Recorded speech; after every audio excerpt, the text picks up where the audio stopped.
This is a new year, and we are now halfway through the 118th Congress. For those who are not familiar with the way Congress operates, we call a Congress really a two-year period, and obviously, so far, we've completed the first half of that 118th Congress.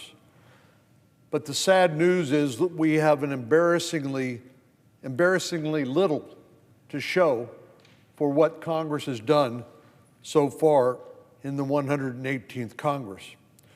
Under Democratic leadership, we've drifted from one crisis to the next, doing just enough to avoid catastrophe without addressing the biggest problems that our country faces.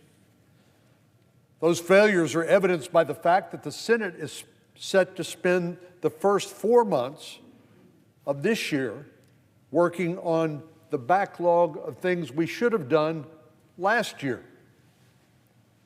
First is funding the government, keeping the lights on, paying the Border Patrol, paying our military, making sure that government services are available to all citizens. We're a quarter of the way through the current fiscal year, and Congress has not passed a single funding bill, not one.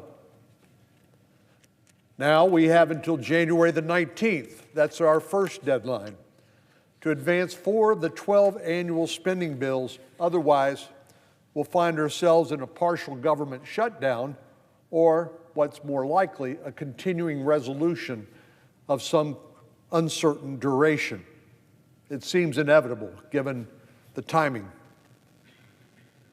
Then we'll only have 2 weeks until the next funding bill deadline arrives on February the 2nd, when the remaining departments and agencies will run out of money. Several weeks later, the third deadline will arrive. The Federal Aviation Administration must be reauthorized by March the 8th. Failure to do so would result in complete chaos for air travelers.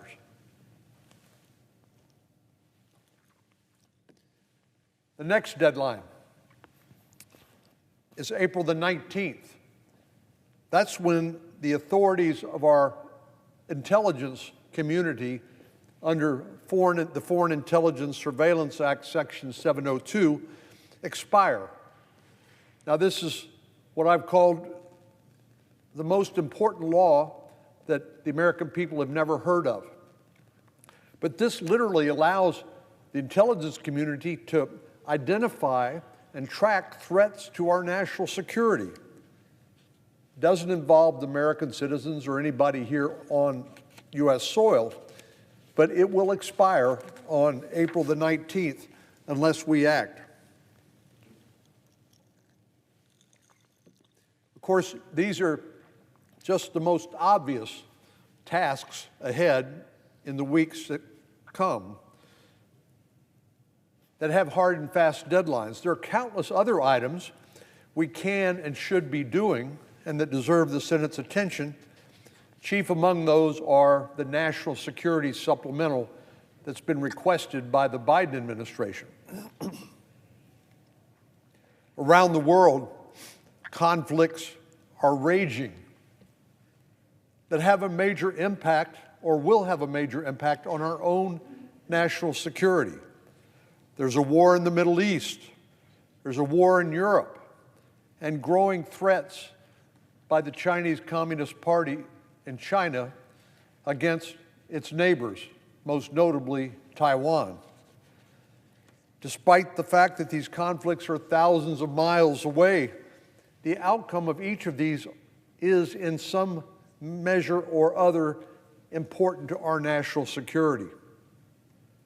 For example, if Hamas, a designated terrorist organization, emerges from the war against Israel with nothing more than a black eye, it will send a message to Iran, its principal sponsor, as well as to its other terrorist proxies like Hezbollah, like the Houthis in Yemen, like the Shia militias in Iraq and Syria, It will send a message that their war has been successful and has been a resounding success, and they can not only continue but accelerate their attacks against Israel and the West, including American interests. Then there's the Russian invasion of Ukraine. If Russia wins its war against Ukraine, President Putin will be emboldened to continue his quest to rebuild the Soviet empire. He's called the failure of the Soviet empire back in the early 1990s is the single biggest geopolitical catastrophe of the century. If Russia is successful in Ukraine, it will not stop there. It could well continue on into the rest of Europe, involving the North Atlantic Treaty Organization, or NATO. If that happens, then the U.S. and our allies will no longer be able to stand on the sidelines of this conflict. We will be on the field by virtue of our treaty obligations under Article 5 of the North Atlantic Treaty Organization Treaty.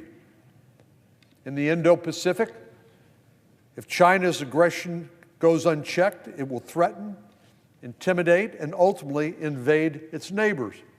It's threatened to do so. We just don't know what the timing is going to be. But the Chinese Communist Party will escalate its economic war against the United States by blackballing us from the biggest market in the world and starving our country of critical technology like advanced semiconductors that operate everything from your cell phone to the avionics on the F-35 Joint Strike Fighter. Our adversaries are watching very closely. Our friends are watching very closely. They ask, can we still rely on America's help? Can we still rely on America's leadership? There is no country. We might wish it were so, but there is no country in the world that can do what the United States of America can do because of our leadership, because of our values, because of our strength. We might wish somebody would take our place so we didn't have to do it, but that is just wishful thinking. Our adversaries are seeing how far they can push the boundaries of international norms before members of the rules-based international order react. That's us and our fellow democracies who actually believe in a rules-based international order. Our adversaries do not. They believe in raw power and dominion. America cannot stand on the sidelines in the face of attacks on freedom-loving people, whether those attacks occur in Israel, in Ukraine, or the Indo-Pacific. And this is not just for them. We're not doing this as a favor for these countries. We're doing it for us because invariably the threat will continue to spread. I know for years before the tragedy of 9/11, we thought we were protected by the two oceans, the Pacific and the Atlantic. But we learned a sad lesson on September the 11th, 2001, that the terrorist attacks occurring overseas came home to America when 3,000 Americans were killed as a result of those attacks. So we might wish that this did not involve us. This is their problem, not our problem. But it simply is not borne out by the facts or by our hard experience. So the United States must continue to defend democracy against growing attempts to tear it down.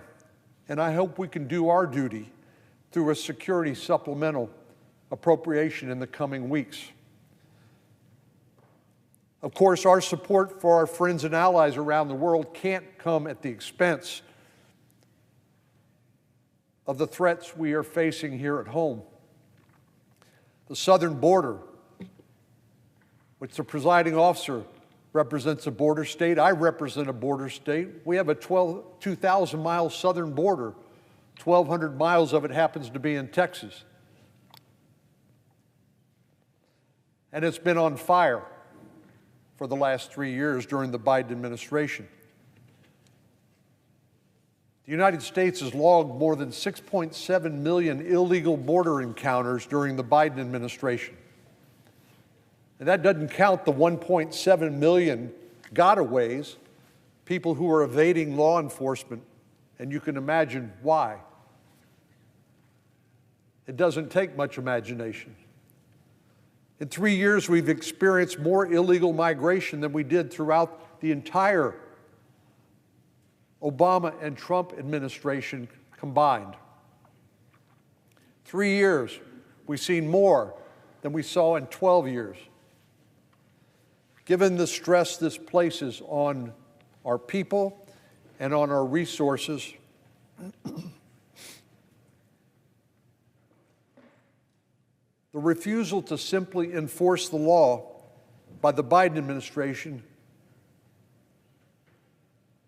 has created this welcome mat or this green light, pick the metaphor you'd like, saying that if you come to the border, you're going to be released into the United States. And that's been a magnet for more and more and more people to come. According to the Washington Post, the Biden administration has released more than 2.3 million migrants into the country in the last 3 years. 2.3 million. That's higher than the total number of border crossings at this point in the previous administration. And when the numbers are this high, it creates serious security and humanitarian risks. If law enforcement and detention facilities are overwhelmed, it creates an opening for dangerous people and drugs to slip through the cracks. And there are plenty of people out there who want to exploit these vulnerabilities, not the least of whom are the organized crime organizations, sometimes called transnational criminal organizations, sometimes they're called the cartels, but these are criminals who get rich and are getting richer by the day because of the open border policies of the Biden administration. They care nothing about anything or anyone. All they care about is the money, and they're getting richer by the day as a result of the Biden open border policies. But it's dangerous to our national security. Last year, the Border Patrol encountered 169 people who matched entries on the terror watch list.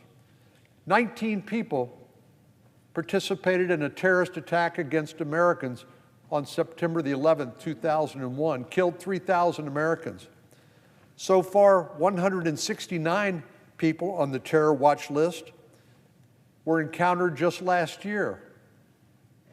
169. That doesn't count the number of people on the watch list that we don't know about because they were part of the 1.7 million gotaways. That 169 people on the terrorist watch list this last fiscal year is more than the previous 6 years combined. On top of that, the Border Patrol has arrested 600 known gang members, and Customs and Border Protection personnel have seized roughly 550 pounds of illegal drugs, including more than 27,000 pounds of fentanyl, one of the most potent and dangerous drugs on the planet. You know, strangely enough, sometimes I hear people say, well, good, they got it all. Well, they didn't get it all. We lost 108,000 Americans to drug overdoses last year, including 71,000 from fentanyl. A father of a young woman at the Carrollton Farmers Branch Independent School District gave me this rubber bracelet in the memory of his daughter, Sienna, who took what she thought was an innocuous drug like Percocet, relatively innocuous, or Xanax, but it was actually a counterfeit pill made to look like a pharmaceutical, like something you'd buy at a drugstore, but in fact it was a counterfeit pill laced with fentanyl, and it killed her. That's happened 71,000 times last year in America as a result of drugs coming across the southern border. So President Biden has simply opened the border for anyone and everyone, creating a massive security gap at our doorstep. It's absolutely critical that the United States invest in our preferred outcome in each of these situations. The border, Israel, where Hamas and Iran want to wipe Israel off the face of the earth, Ukraine, against this invasion of this sovereign country by Russia, by Vladimir Putin, and the Indo-Pacific. All are vital to our security in one way or another. In October, President Biden asked Congress to provide funding for each of these priorities.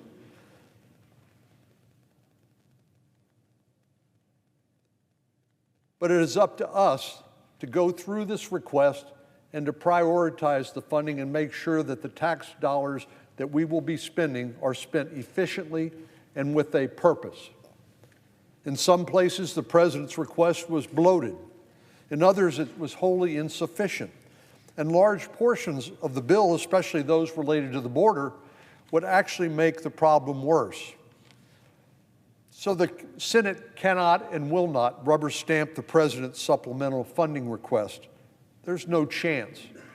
Instead, we need to be in the process of working through a bill that can deliver real, actionable results. As we know, the biggest sticking point in the negotiations on the border bill is the biggest remaining challenge. Immigration and border security are among the thorniest issues that we face here on Capitol Hill. But it's absolutely essential that we get this piece of the bill done correctly so that it makes a difference. I appreciate our colleague, Senator Langford, the senator from Oklahoma, who's leading the charge on our side of the aisle in those negotiations. The good news is he understands these policies in and out, and I appreciate his willingness to lead throughout this process. I hope that he and our Democratic colleagues and the White House are able to reach a deal that will actually have an impact on the flow of illegal immigration across our border and finally restore a sense of lawfulness on the southern border. I believe that legal immigration has been one of the great strengths of our country during our country's history. Legal immigration, safe, orderly, lawful immigration. We naturalize about 1 million people a year that become American citizens who want what we have by virtue of the fact we were lucky enough to be born here. But illegal immigration has been an unmitigated disaster. And President Biden's outsourcing our immigration policy to the cartels has been the main reason for that unmitigated disaster. Well, as we know, there's a lot on the line here, which is why it's important that any security supplemental be done right. We can't pass something and simply check the box and move on. I hope we can reach an agreement on a strong security supplemental that addresses the range of security issues we're facing, both abroad and here at home on our border. I know that negotiations are ongoing, but at some point you have to vote. And I hope we get a chance to see what those negotiations produce, give the members of the House and the Senate an opportunity to debate and hopefully improve those negotiated products by virtue of the amendment process on the floor, but ultimately do what nobody else in the country can do. Only the 450 members of the House and the 100 members of the Senate. Those 550 people are the only ones in the nation who can actually change the law by passing a bill and sending it to the president for his signature. So there's no one else who's going to fill the gap, no one else we can turn to and say, this is too hard for us, will you please do it for us? There's no one else to do it. That's why we were elected. That's why we serve.